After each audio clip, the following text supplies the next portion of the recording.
Start करते हैं मेरे लास्ट सम के साथ of rectification of errors guys. ये बहुत इंपॉर्टेंट सम है एग्जाम पॉइंट ऑफ व्यू से। मेरा ये सम सस्पेंस अकाउंट के बेस्ड पे, हम लोगों ने ऑलरेडी सस्पेंस अकाउंट के सम्स कर लिए हैं। We use suspense account to complete a journal entry. अगर मेरे पास कोई अकाउंट नहीं होता डेबिट करने के लिए या क्रेडिट करने के लिए, तो वी यूज सस्पेंस अकाउंट। अभी ध्यान से सुनना गाइस एक बात, हम लोग को ये सब में डिफरेंस क्या है, हमें जर्नल एंट्रीज भी पास करना है और सस्पेंस अकाउंट लेजर अकाउंट भी बनाना है। बहुत ही आसान है, पहले हम लोग ने जो किया था वो कर लेंगे और उसके बाद मैं स्मॉल वे में सस्पेंस अकाउंट का बता दूंगा। और trial balance disclose the difference of 417, यानी कि सस्पेंस अकाउंट का मुझे बैलेंस दिया है 417 on the credit side of the suspense account. यानी कि सस्पेंस अकाउंट का ओपनिंग बैलेंस हम लोग ओपनिंग बैलेंस ब्रॉट डाउन बोल के लिखते हैं, क्रेडिट साइड लिखेंगे तो बाय बैलेंस ब्रॉट डाउन बोल के लिखेंगे, और इस तरह हम बाय बैलेंस ब्रॉट डाउन बोल के 417 लिख देंगे। पहला सम जिधर हमें सस्पेंस अकाउंट का ओपनिंग बैलेंस दिया है। Later, the following errors were located. Goods worth ₹200 purchased from Sohan, यानी कि मेरा जर्नल एंट्री आएगा purchase account debit to Sohan account. Correct entry तो मैं लिखूंगा purchase account debit to Sohan account मेरा करेक्ट एंट्री है। अमाउंट कितना है गाइस, 200 रुपीज, तो 200 rupees purchase account debit to Sohan account. लोगों ने गलती क्या किया है, has been posted to his account as 250, यानी कि सोहन अकाउंट में गलती की है। टू सोहन अकाउंट जब कंपनी अकाउंटेंट लिख रहा था तो उसने 200 के जगह 250 लिख दिया। परचेज अकाउंट के बारे में कुछ भी बोला नहीं है तो अज्यूम करूंगा कोई गलती नहीं है, और परचेज अकाउंट डेबिट हुआ है 200 रुपीज से। तो अभी मैं इसको जब रेक्टिफाई करूंगा तो देखो गाइस, परचेज अकाउंट डेबिट होना था 200 से, मैंने 200 से डेबिट ऑलरेडी कर दिया है। सोहन अकाउंट क्रेडिट करना था 200 से, बट मैंने कर दिया है सोहन अकाउंट को 250 से क्रेडिट, यानी कि सोहन अकाउंट को मुझे कम करना पड़ेगा। सोहन अकाउंट को अगर मैं कम करना है तो मुझे ऑपोजिट करना पड़ेगा इफेक्ट, यानी कि सोहन अकाउंट को मुझे डेबिट करना पड़ेगा। कितने रुपए से, 250 से। 200 से क्रेडिट करना था, 250 से किया है तो 50 रुपीज मुझे कम करना है, तो सोहन अकाउंट डेबिट होगा 50 rupees to suspense account 50 rupees. तो मेरा रेक्टिफाइड एंट्री होगा Sohan account debit 50 to suspense account 50 rupees. इधर तक आई होप क्लियर है, इजी था काफी transaction. Next, a purchase of furniture for 500 was recorded in purchase book, यानी कि मैं जब फर्नीचर का इस परचेज करता हूं तो एसेट अकाउंट को डेबिट करता हूं और मेरा जर्नल एंट्री होगा furniture account debit, furniture account debit to cash account, furniture account debit to cash account. और फर्नीचर कितने का परचेज किया है सर, 500 रुपीज का परचेज किया है। अमाउंट में कोई भी गलती है नहीं। रॉन्ग एंट्री मैंने परचेज बुक से पास किया है, यानी कि मैंने परचेज अकाउंट को डेबिट किया है, तो मेरा journal entry purchase account debit 500 rupees to cash account 500 rupees. I hope इधर तक क्लियर है। फर्नीचर अकाउंट डेबिट करना था, किया नहीं है, इसलिए इधर फर्नीचर अकाउंट डेबिट कर दूंगा। Furniture account debit 500। Cash account credit करना था 500 से, मैंने कैश अकाउंट क्रेडिट किया 500 से, तो कोई प्रॉब्लम नहीं है।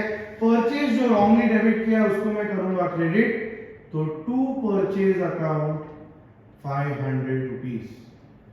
सो आई होप इधर तक क्लियर है, ये बन गया मेरा रेक्टिफाइड एंट्री। चलो आ जाते हैं मेरे थर्ड क्वेश्चन पे।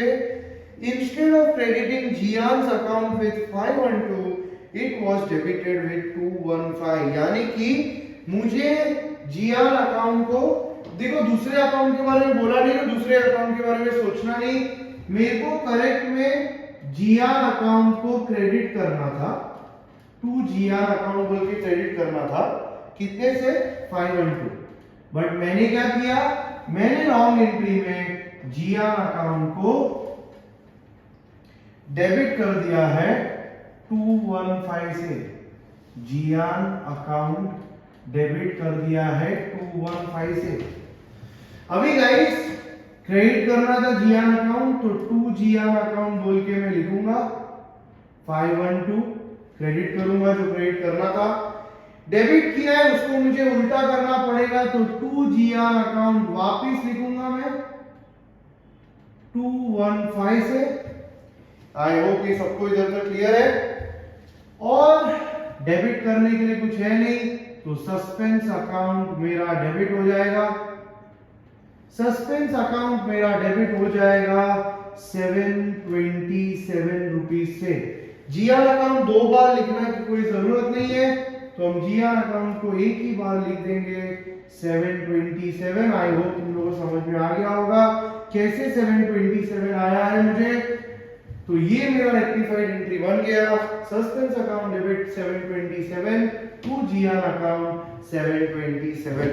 चलो आगे बढ़ते हैं मेरे नेक्स्ट ट्रांजैक्शन के साथ। लास्ट ट्रांजैक्शन, पेशेंस रखना गाइस, इतना मेरे साथ दिया है। तो last transaction, goods worth ₹130 return by GR, यानी कि मेरे कस्टमर ने मुझे रिटर्न किया है। तो मेरा करेक्ट जर्नल एंट्री होना चाहिए sales return account debit to GR account. GR नहीं है, वापस जीआर आ गई। जीआर अकाउंट कितना अमाउंट है गाइस? 130। और मैंने क्या कर दिया है गाइस, उन लोगों ने बोला है वर एंटर्ड इन सेल्स बुक, यानी कि मैंने सेल्स अकाउंट को क्रेडिट कर दिया है। तो टू सेल्स अकाउंट 130। और आगे क्या बोला है, and posted there from to the credit of GR personal account, यानी कि मैंने जीआर अकाउंट को भी क्रेडिट कर दिया है 130 के साथ। अभी चलो इसको रेक्टिफाई करेंगे। सेल्स रिटर्न अकाउंट डेबिट होना था, तो सेल्स रिटर्न अकाउंट को डेबिट कर देंगे 130 के साथ। जीआर अकाउंट क्रेडिट होना था 130 के साथ, जीआर अकाउंट क्रेडिट हुआ है 130 के साथ। सेल्स अकाउंट रॉन्गली क्रेडिट हुआ है, तो सेल्स अकाउंट को मैं डेबिट कर दूंगा सही करने के लिए। तो सेल्स अकाउंट मेरा डेबिट हो जाएगा 130 के साथ। क्रेडिट करने के लिए कोई अकाउंट नहीं बचता है, तो मैं सस्पेंस अकाउंट को ही क्रेडिट कर देता हूं 260 के साथ। आई होप इधर तक क्लियर है।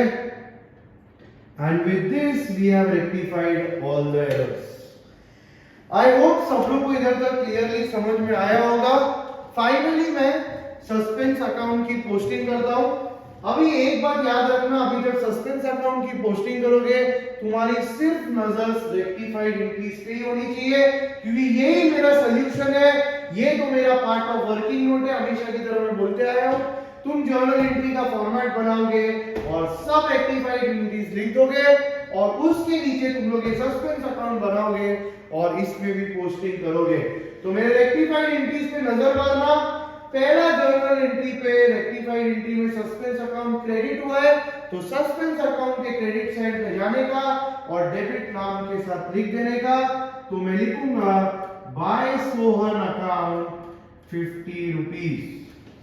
इधर तक क्लियर है? जो एंट्री में सस्पेंस अकाउंट आएगा वो ही एंट्री का खाली सस्पेंस अकाउंट में इफेक्ट होगा, और कोई भी जर्नल एंट्री का सस्पेंस अकाउंट में इफेक्ट नहीं होगा। सेकंड एंट्री में सस्पेंस अकाउंट की कोई नामो निशानी नहीं है, तो सेकंड एंट्री में कोई भी इफेक्ट नहीं आएगा। थर्ड एंट्री में सस्पेंस अकाउंट डेबिट हो रहा है, तो मैं सस्पेंस अकाउंट के डेबिट साइड पे जाऊंगा और क्रेडिट नाम के साथ लिख दूंगा to GR account amount 727। I hope इधर तक सबको क्लियर है। आगे बढ़ते हैं मेरे नेक्स्ट ट्रांजैक्शन के साथ।